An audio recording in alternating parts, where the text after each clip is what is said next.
about a week or two later, I got a postcard from Barry with Kate Barnes's, Henry Beston's daughter, with her phone number up in Maine. And he said, please call Kate. She's looking forward to talking to you. I was a little shy, and I wasn't sure, I was a little nervous about it, so I didn't do it right away. And about a week later, I got another typed postcard from Barry Lopez saying, here's Kate's number, call her. And I did, and she was absolutely wonderful and was all through this project, and she was the one who gave me permission to use anything and everything that they had in the literary archives, including things that was still squirreled away in drawers up at Chimney Farm. When visiting Chimney Farm one day, we pulled out a drawer because there were supposedly some documents in there that belonged to Henry, like his last will and testament and a few other things. And there were mice living in there. They had started eating things, and they were making nests of Henry's last will and testament. So I freaked out, got some Rubbermaid containers, and saved everything.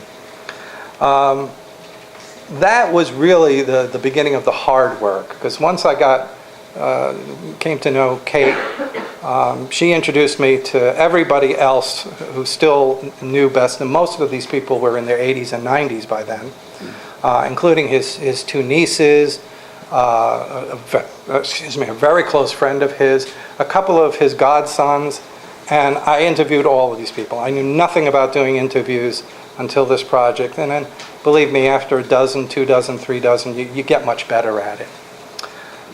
Playing the role of literary detective was awfully fun, both in talking to people directly and in examining the archives. And the most significant archive of Henry Beston material is at Bowdoin College in Brunswick, Maine. And going through those boxes and boxes and boxes of material was sometimes sheer drudgery. For example, the 6 months leading up to Henry's marriage, this was lovely drudgery, but it was drudgery all the same. He promised he was going to write Elizabeth Coatsworth a love letter every day until they got married, and he did. So one entire summer I spent reading love letters, which isn't quite as pleasant a task as you might think. They were very beautiful, but after a while it's like, go on, get married already, will you? So looking through these boxes, sometimes you find wonderful stuff, and sometimes, it was drudgery. One of the wonderful things I found, or some of the wonderful things I found, were letters from other literary figures, many of which I didn't realize he had a friendship with, like H.L. Mencken, Kurt Vonnegut. And one of the things I found was a poem, and it was entitled The Hermit at Outermost House. I mentioned this in the introduction. And it was written on Henry Beston's Chimney Farm letterhead and signed Sylvia Plath. And when I found that, I said, he didn't know Sylvia Plath, and she didn't know him, so this can't be right. And then I read it again, and I said, that sure does sound like Sylvia Plath. So I went downstairs to the regular library, got out Sylvia Plath's collected poems, and son of a gun, it was Sylvia Plath. It turned out that she had stayed at the Outermost House as a artist in residence for a while, along with her husband Ted Hughes. And she wrote this poem to commemorate Henry Beston.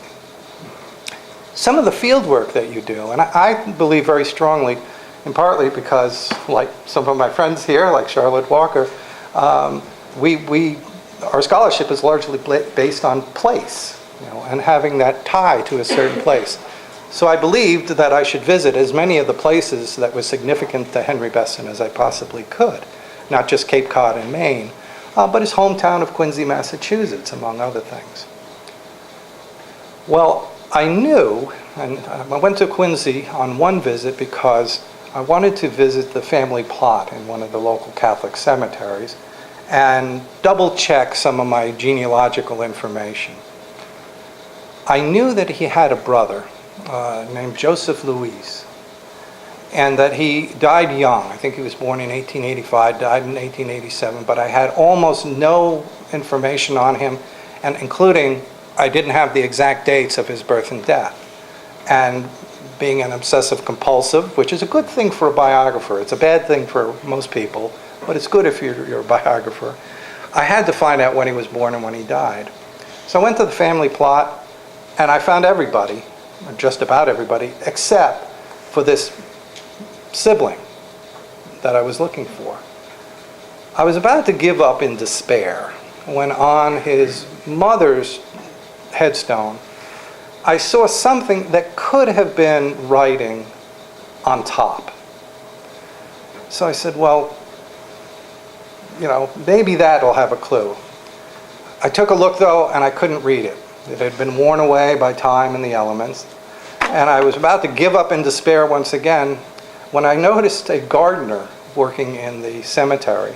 And he had a big pile of peat moss in one corner of the cemetery.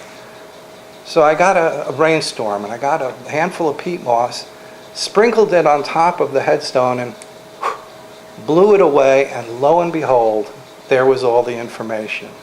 1885 to 1887, it had the exact dates of his birth and death. You never saw a person so happy to be in a cemetery before as me at that moment. I've got just a couple other things I want to mention. Some of the information I got came from completely unexpected sources, and some of it was pretty salacious. I got a phone call from Kate Beston Barnes one day, and she was all excited, and she said, "Dan, I got to tell you this. I just got I just got a letter from a fellow in France who believes that he might be the grandson of my father." And only Kate, she's such a beautiful, open-hearted person, only Kate would look at this, instead of as a betrayal by her father, as something really cool to share with his biographer. So she said, "I don't have any way of checking to make sure, but here's his mother's name. She was from the town where Henry was stationed during World War I. And what we need to know to kind of check this is, was my father in that town at that time, and was he the only one named Henri? Because she knew he was an American ambulance driver named Henry." I was able to find that information fairly easily. Did I mention I was obsessive compulsive? I had a list. And it turned out he was the only American ambulance driver named Henry who was stationed in Pont-à-Mousson during this time. And when you add to that the fact that he was tall, he was about 6'2", he was movie star handsome. His wife said he was often mistaken for Errol Flynn when they would go out for dinner in Boston. And he spoke perfect French because his mother was French and he was raised speaking French.